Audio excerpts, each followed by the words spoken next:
जब ये Baahubali part 2 release हुई थी, तब उस जिस दिन ये रिलीज़ हुई फ्राइडे को, उससे एक दिन पहले थर्सडे की बात है। थर्सडे क्यों याद है मैं आपको आगे बताऊंगा। बड़ी तेज़ी से खबर उड़ी थी कि दाऊद इब्राहिम की मौत हो गई है। अब हम सारे परेशान थे कि कंफर्म कैसे करें। यहाँ की जो एजेंसियाँ थी वो भी कंफर्म नहीं कर पा रही थी। फिर सब ने अपने अपने घोड़े दौड़ाए, अपने अपने सोर्स ने से बात करने हमने शुरू की। छोटा शकील फ़ोन नहीं उठा रहे, लगातार फ़ोन कर रहा था तो उठा ही नहीं रहा। तो करीब रात 9 बजे के आसपास छोटा शकील का फ़ोन आता है। तो ये क्या क्या बात है, आज हिंदुस्तान से बड़े फ़ोन आ रहे हैं मेरे पास, सारे जो हमारे मीडिया से फ़ोन आ रहा है, क्या हो गया क्या हो गया। तो मैंने कहा यहाँ पे ऐसी ऐसी खबर उड़ी हुई है, तो ये क्या सच है।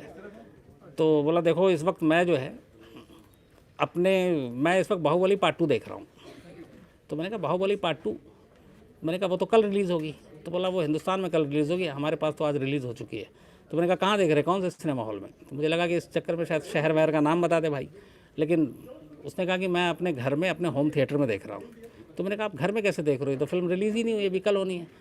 तो फिर वो हंस के बताते हैं कि ये आप लोगों के लिए नहीं होती, कि हमारे पास सारी चीज़ें पहुंच जाती हैं। फिर मैं अपने सवाल पे आया, मैंने कहा कि ऐसे ऐसे दाऊद इब्राहिम के मरने की खबर आ रही है। तो उसका छोटा शकील का जवाब था कि यार एक बात बताओ, अगर भाई मरा होता तो मैं अपने घर में बैठ के बाहुबली पार्ट 2 देख रहा होता। तो फिर उसमें यकीन नहीं आ रहा, तो ये लो ऑडियो तेज़ करता हूँ। फिर उसने तब तक, चूँकि मैंने भी नहीं देखी थी बाहुबली पार्ट 2, लेकिन उसके जो धुन और वो थे कुछ पता था। तो ऑडियो जब तेज़ हुआ तो सुनाई दिया मुझे, हाँ लगा कि अरे तो बाहुबली चल रही है फिल्म।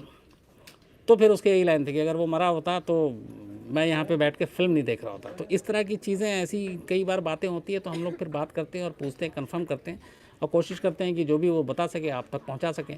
और ये कोई वैसा नहीं है कि छुपी हुई चीज़ें होती है सारी। अगर हम लोग जो बात करते हैं वो ऑलरेडी सब टैप होता है। तो ये दिल्ली पुलिस हो या बाकी जो एजेंसियाँ लगी हुई, उन्हें भी पता होता है कि किस नंबर से क्या कॉल गया और कौन बात कर रहा है। लेकिन सवाल ये है कि आप क्या बातें कर रहे हैं और किस चीज़ पे बात कर रहे हैं, ये माने रखता है। तो हम लोग अपने पेशे से बंधे हुए हैं, पेशे की जो मजबूरी है आप लोगों तक खबरें पहुंचाना, आप लोगों तक जानकारी पहुंचाना, उसके लिए तमाम तरह के लोगों से दुनिया में बात करनी पड़ती है। और उसमें से एक अंडरवर्ल्ड डॉन भी है और अंडरवर्ल्ड के लोग भी हैं।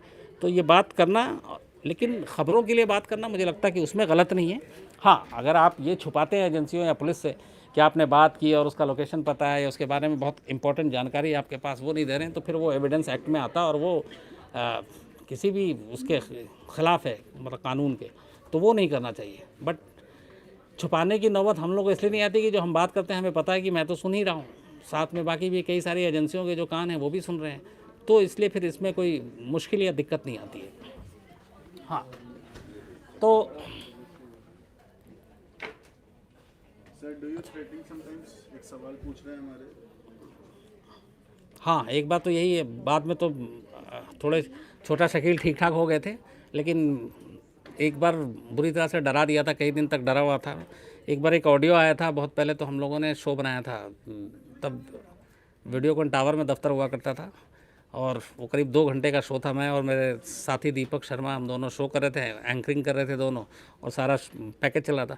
तो उसमें एक चीज़ ये हुआ था कि छोटा शकील से जो बात की थी वो ऑन एयर दिखा दिया था। अच्छा, छोटा शकील बाद में हमें पता चला कि जब वो फ़ोन पे बात करता है तो ये कहता है कि अगर आपको ये दिखाना है टीवी पे, ऑन एयर दिखाना है, तो आप पहले हमें बता दो, और अगर नहीं बताते और जो हम वैसे ही बात कर रहे हैं वो ऑन एयर दिखाओगे तो फिर गड़बड़ है। तो उस दिन गलतफहमी ये हो गई कि ये बात बताना ही भूल गए कि इसको ऑन एयर कर रहे हैं कि नहीं कर रहे हैं, और वो बातचीत शुरू हो गई। और वो पूरी बातचीत में बहुत सारे ख़ास बात थी जो बहुत सारी ब्रेकिंग न्यूज़ टाइप की थी, तो वो ऑन एयर चला गया। तो जब ऑन एयर गया तो वो भी बैठ के देख रहा था टीवी। शो ख़त्म होता है, उसके बाद फ़ोन आ जाता है, उसके बाद ये आता है कि ठीक नहीं किया। तब बहुत ज़्यादा, मतलब बातचीत कम होती थी, बड़े मुश्किल से छोटा शकील बात करता था। अब तो खैर सारे मीडिया से बात होती है।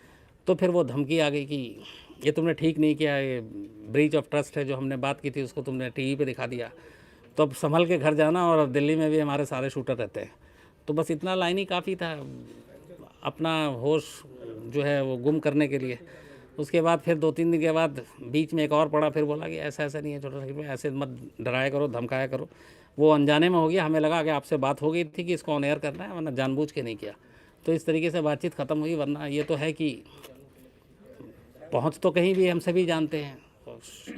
आजकल 5-5, 10-10 हज़ार रुपये में शूटर मिल जाते हैं, तो आप किसी को भी सुपारी दोगे वो गोली मार के निकल देगा। तो इस तरह की धमकियाँ बहुत सारे लोगों को भी मिली है। बट ये होता है कि धमकी जब देते हैं तो फिर आप डरते भी हो, और कई बार इसका अंजाम बहुत बुरा होता है। जैसे आप जेडे मामले में ले लीजिए, जो मुंबई का क्राइम रिपोर्टर थे, बहुत सीनियर, और हालांकि उसमें ये कहानी दूसरी आई थी जेडे में कि वो अंडरवर्ल्ड में ही डबल क्रॉस वाला मामला चल रहा था कि एक तरफ डी से भी कंपनी से बात हो रही थी और एक तरफ छोटा राजन से ही बात हो रही थी। और जो छोटा राजन को ये डाउट था कि उसके लोकेशन का, क्योंकि छोटा राजन तब इंडिया में नहीं था, वो इस वक्त अभी तिहाड़ जेल में है, लेकिन उस वक्त वो बाहर था इंडोनेशिया में, और वहाँ का उसका लोकेशन, उसे ये डाउट था कि एक जेडे जो है वो डी कंपनी को शायद दे रहा है, लीक कर रहा है, और इस वजह से फिर छोटा राजन नाराज़ हो गया और उसने लोगों को भेज के मुंबई में ही जेडे का मर्डर करवा दिया था। उस पर केस भी चल रहा है और अभी हाल में ही कोर्ट का फैसला भी आया, मुंबई सेशन कोर्ट का, जिसमें छोटा राजन को इसका गुनहगार माना गया है और उसको सज़ा भी दी गई है। तो ऐसी चीज़ें भी होती रहती हैं डबल में। सर, दर्शक पूछना चाह रहे हैं कि जब अनीस और शकील की कुछ मतभेद हुए थे पीछे, तमाम मीडिया के लोगों ने बात भी की उनसे, तो क्या आपकी बात हुई थी उस समय? कोई साइडलाइन कर दिया गया था जब अनीस और शकील के किसी ने पूछा कि जब मतभेद हुआ था तो उन दोनों में वो हुआ था और क्या मेरी बात हुई थी?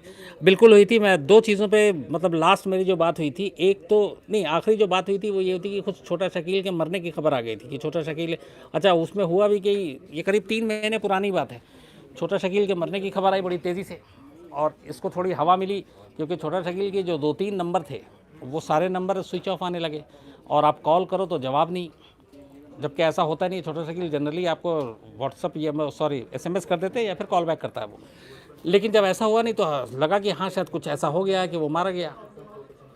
तो लेकिन ठीक है, अभी ईद से पहले अचानक छोटा शकील का मैसेज आता है, सभी जो मीडिया में जितने लोग बात करते हैं ईद का विश करने के लिए, तो लगा कि चलो छोटा शकील के बारे में जो गलत है वो खबर गलत है। उससे पहले जब इन दोनों के बीच अनबन की बात आई थी तब भी बात हुई थी, जब दाऊद इब्राहिम के मरने की खबर आई थी तब भी बात हुई थी छोटा शकील से। 2 बार ये लास्ट और आखिरी खुद छोटा शकील के मरने की खबर को लेकर तब बात हुई थी। तो उसका वो हमेशा ही कहता है कि मेरा भाई के साथ कोई नाराज़गी नहीं है, कोई रिश्ते ख़राब नहीं है, आप मीडिया वालों की कहानियाँ होती हैं, ऐसा होता है वैसा होता है, और हम में सब एकता है, हम एक हैं और भाई हैं, हम सब हैं। ये तो ये लगातार, मतलब वो कभी डी कंपनी के खिलाफ मीडिया में आज तक छोटा शकील ने कभी कोई स्टेटमेंट दिया ही नहीं है। सर, एक आदित्य पंत का सवाल है, थ्रेटनिंग कॉल से फैमिली पे क्या असर पड़ता है? आदित्य का सवाल है कि थ्रेटनिंग से फैमिली पे क्या असर पड़ता है। यार फैमिली पे असर तो बहुत ज़्यादा पड़ता है, इसलिए कोशिश ये होती है कि फैमिली को आप बताओ ही मत, क्योंकि अगर आप बताओगे तो फिर वो कुछ करने नहीं देंगे। तो इसलिए कई ऐसी खबरें होती हैं या कई ऐसी चीज़ें होती हैं, कई बार ऐसा शूट पे हम लोग को जाना होता है जहाँ पे मालूम है कि रिस्क है, बट फैमिली को नहीं बताते, उनसे छुपा लेते हैं। कई मतलब जहाँ पे ख़तरा ज़्यादा होता है, क्योंकि आप एक तो शूट पे जा रहे हो, ऊपर से फैमिली को आप बता रहे हो, और फैमिली को बता के जा रहे हो तो वो आप जब तक लौट के नहीं आते वो हर पल डरे रहते हैं, या इस तरह की धमकियाँ आती है, फ़ोन आती है और आपने उनको बता दिया तो फिर ये भी कि ये मत करो, इस तरह की खबरें मत करो, क्राइम रिपोर्टिंग छोड़ दो, रात को अकेले मत आओ, दफ्तर मत जाओ, तो ये सारी चीज़ें होती है। सर, एक सब्सक्राइबर है, उन्होंने बोला sir, who is the most powerful don, Dawood? और एक सब्सक्राइबर ने पूछा कि who is the most powerful don. तो असल में हम लोगों ने जो अंडरवर्ल्ड का नाम सुनना शुरू किया और डॉन का, तो ये उस ज़माने से है जब, मतलब जब हम लोग शायद छोटे थे तब हाजी मस्तान का नाम हुआ करता था कि हाजी मस्तान सबसे बड़ा डॉन। उससे पहले एक साउथ इंडियन वर्धा राजन, जो असली में जो डॉन की परंपरा शुरू हुई और अंडरवर्ल्ड की, वो वर्धा राजन जो एक चेन्नई के बहुत बड़ा क्रिमिनल टाइप था, जो मुंबई पहुंचता है और वहाँ मजदूर यूनियन से वो नेता बनता है और नेता के बाद डॉन बनता है, और फिर वर्धा राजन के बाद हाजी मस्तान आता है, हाजी मस्तान भी डॉन बनता है, और फिर उसके बाद ये सारे जो दाऊद वाऊद थे यहाँ सब हाजी मस्तान के आस्तीन से ही निकले हैं। लेकिन फिर जैसे जैसे वक्त बीतता है तो सबसे जो बड़ा एक डॉन का जो ऑरा होता है, वो जो मकाम जो मिलता है और जो वो दाऊद इब्राहिम को मिलता है। तो अंडरवर्ल्ड की अगर हम बात करें सबसे बड़ा डॉन कौन है, तो पावर के हिसाब से, पैसे के हिसाब से, तो वो नो डाउट फिर दाऊद इब्राहिम ही कहलाता है। सर, एक अंकित दुबे है, वो पूछ रहे हैं कि नमस्कार ताहिर भाई, धमकी वमकी के बीच आपको नहीं लगा कि मैं मतलब गलत फंस गया हूँ, रिपोर्टिंग छोड़ने का आपने कभी सोचा नहीं इस डर की वजह से? अंकित भाई पहले तो नमस्कार। आपने कहा धमकी की वजह से कभी डर लगा या मैं छोड़ दूं, ऐसा नहीं है। मैंने कहा पहले भी इंसान हूं, मुझे भी डर लगता है, कई बार मन किया, लेकिन जो मैं कर रहा हूँ, जो जर्नलिज्म या क्राइम रिपोर्टिंग, इस पेशे के अलावा मुझे ईमानदारी से और कुछ आता नहीं है। मुझे नहीं लगता कि कोई मुझे क्लर्क की भी नौकरी कहीं देगा। तो जब कुछ और आता नहीं है और कुछ कर नहीं पाऊँगा तो फिर इसी में किसी तरह से रह लो, डर लो, पर कर लो। पर धीरे धीरे जैसे जैसे मैं थोड़ा इसमें एक्सपीरियंस होता गया, लंबा वक्त गुजरा, तो ये जो डर है वो धीरे धीरे धीरे निकलता गया। फिर ये भी यकीन हो गया कि देखो मरना तो है, तो हर एक का टाइम लिखा हुआ है, डेट लिखा हुआ है। तो फिर डर के क्या हो सकता है, कई लोग घर में बैठे भी मर जाते हैं। तो अगर बाहर ही मौत लिखी है तो बाहर ही होगी, नहीं होगी तो नहीं होगी। सर एक नीरज सिंह है, वो बोल रहे हैं सर जब अमेरिका लादेन को पाकिस्तान में जाके मार सकता है तो हिंदुस्तान दाऊद को क्यों? कौन है? सर नीरज सिंह। नीरज सिंह आपका ये कि अमेरिका लादेन को जाके मार सकता है पाकिस्तान में, तो हिंदुस्तान दाऊद को क्यों नहीं? अनऑफिशियली एक दो बार ये कोशिश की है। मैं आपको ये सच बता रहा हूँ, ये कहानी नहीं है, ये फैक्ट है। हमारी एजेंसी ने, खुफिया एजेंसी हमारी रॉ है, उसने ये अटेम्प्ट किया। पाकिस्तानी लोगों को भी कुछ इन्वॉल्व करके, कुछ अपने लोगों को भेजकर बाकायदा कराची में सेम वैसी ऑपरेशन करने का, जैसा एबटाबाद में ओसामा बिन लादेन के साथ यूएस सेवी नील ने किया था। लेकिन एक बार कहते हैं कि बहुत करीब भी पहुंच गए थे, पर नाकामी हाथ लगी। दो अटेम्प्ट, जहाँ तक मतलब जो मेरे सोर्स जिन्होंने बताया, जो सीबीआई में हैं और जो रॉ में हैं, दो ऐसे अटेम्प्ट, दो ऐसी कोशिशें हुई थी, पर वो दोनों नाकाम हो गई। और इसमें जोखिम इसलिए बहुत होता है कि फिर आपके जो भी लोग वहाँ पे ऑपरेशन में हैं, वो समझ लीजिए कि अनऑफिशियल है। अगर वो पकड़े जाते हैं, मारे जाते हैं, तो हमारी गवर्नमेंट क्लेम नहीं कर सकती। उसकी वजह ये है कि फिर आप बहुत सारे गैर कानूनी तरीके से ही ये सारा काम होना है। अगर ओसामा बिन लादेन को जिस तरीके से मारा गया था, आप उसमें सोचिए कि जो यूएस सेवी नील के जो हेलीकॉप्टर वहाँ पहुँचे थे 3, एक तो क्रैश कर गया था स्पॉट पे, 2 वापस चला गया। तो अगर वो पकड़ा जाता तो अमेरिका उनको फिर बचा नहीं सकता था इंटरनेशनल कोर्ट में भी, इसलिए कि आपने दूसरे देश की सीमा में अवैध रूप से एंट्री मारी है। तो ये दिक्कत आती है। बट 2 अटेम्प्ट हम लोगों ने किया, और हो सकता है हम लोग अभी बात कर रहे हैं और ऐसी कोई और प्लानिंग भी चल रही हो, क्योंकि आजकल ये कोई असंभव चीज़ नहीं है किसी दूसरे मुल्क में जाकर ऑपरेशन करना और अपने दुश्मनों को मार गिराना या उसको पकड़ के ले आना। तो होप कि ऐसा हो और ऐसे ही किसी ऑपरेशन के ज़रिए दाऊद यहाँ तक आ जाए। सर एक सवाल है कि कभी आपकी दाऊद से बात हुई है?